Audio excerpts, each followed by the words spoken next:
लाहौर की एक निजी यूनिवर्सिटी की चौथी मंजिल से छलांग लगाकर जान देने वाला स्टूडेंट क्या वाकई मुआशी मसाइल का शिकार था? हमें मैथ्स की लाश मसूल हुई है। हमने यहाँ से एक हंसता हुआ मैथ्स भेजा था। मिसबिहेव किया टीचर्स ने। चैन से घर में नहीं बैठेंगे, हम आखिरी हद तक जाएंगे। इस वक्त हम पहुंचे हैं अवैस सुल्तान के घर कमालिया का नवाही इलाका चक नंबर 738 गाहबे भागोवाना में। इस वक्त हम मौजूद हैं उस अवैस सुल्तान के घर, उसके लवाहिकीन वालिदैन और उसके भाई से बात करते हैं और उनसे जानते हैं कि इसके पीछे वजह क्या। हैदर सुल्तान भाई बताइएगा कि एक बड़ा सदमा, अवैस सुल्तान अब इस दुनिया में नहीं रहा, भाइयों का मान होते हैं, तो क्या कहेंगे अवैस से जब आपकी लास्ट टाइम बात हुई तो उसने क्या कहा? अवैस मेरी बात जब वो आई है ना, अवैस बिल्कुल ठीक था, किसी किस्म की उसे घरेलू टेंशन नहीं थी, बिल्कुल फाइनेंशियली भी किसी किस्म की टेंशन नहीं थी। हमने खैरियत आफियत यहाँ से उसको भेजा है, लेकिन हमें बाखैर आफियत वो नहीं मिला। हमें अवैस की लाश मसूल हुई है। हमने यहाँ से एक हंसता हुआ अवैस भेजा था, जो हमें अवैस उस सूरत में नहीं मिला। क्या ख्वाब थे अवैस? अवैस के ख्वाब जो थे वो तो अवैस के साथ अब दफन हो गए हैं। एक हंसता हुआ चेहरा हमें मुरझाता हुआ मिला है।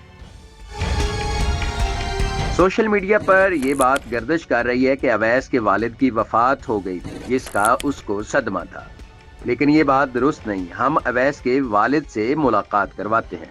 अली रज़ाक साहब, यूनिवर्सिटी का कैसे ख्याल आया कि ये लाहौर यूनिवर्सिटी ही होनी चाहिए जिसमें बच्चे को उसको एडमिशन करवाया जाए? ये आपका ख्याल था या अवैस सुल्तान का? ये बेटे की भी ख्वाहिश थी कि मैं डॉक्टर बनकर मुल्क कौम की खिदमत करूं। 5 सेमेस्टर उसका जारी था, 5वें सेमेस्टर में उसको मिसबिहेव किया टीचर्स ने, और इस जहाँ तक हमें इन्फॉर्म किया गया है कि टीचर ने टीज़ किया, उसको तंग किया है, जिसकी वजह से उसने इंतहाई गलत कदम उठाने पे अपने आप को मजबूर कर लिया।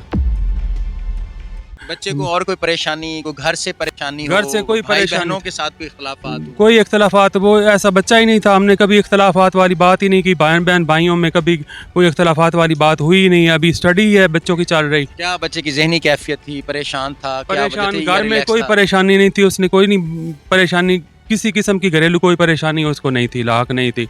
जबकि यूनिवर्सिटी में उसको परेशान किया गया और उसको टार्चर किया गया और उसको टीज़ किया गया, तंग किया गया, उसको ज़हनी तौर पे गैर तसल्ली बख्श रखा गया, जिसकी वजह से उसने ये कदम उठाया। कितने बजे आपको इत्तला मिली? किसने आपको बताया कि हमें यूनिवर्सिटी के तालिब इल्म ने बताया कि 10:06 पर मुझे कॉल वसूल हुई कि आपके बेटे को चोट लगी है, तो वो हॉस्पिटल में दाखिल है, ब्लीडिंग हो रही है, उसके सर में ब्लीडिंग नहीं रुक रही। तो फिर आप वहाँ पर पहुँचे या रास्ते में इत्तला आई कि अवैस अब इस दुनिया से चला गया? नहीं, हम पहुँचे हैं, उधर पहुँचे हैं, जुमे का टाइम था, हम पहुँचे हैं तो हमें उधर उसको ब्लड लगा हुआ था और उसको ऑक्सीजन दी जा रही थी। हालत बड़ी नाजुक थी। डॉक्टर से कंसल्ट किया, उन्होंने कहा आप दुआ करें, अल्लाह ही बचाने वाला है उसकी ज़िंदगी।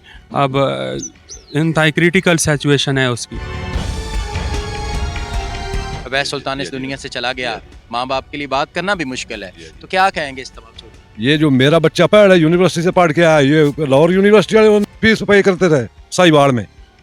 सानू खुदा दा फज़ल है, किसी को लायक नहीं खाने, साडा केस कबीला है, साडा ना आके ने बच्चा मार दिता है, उनका सानू इंसाफ चाहिए, सानू और कोई किसी चीज़ की जरूरत ही नहीं।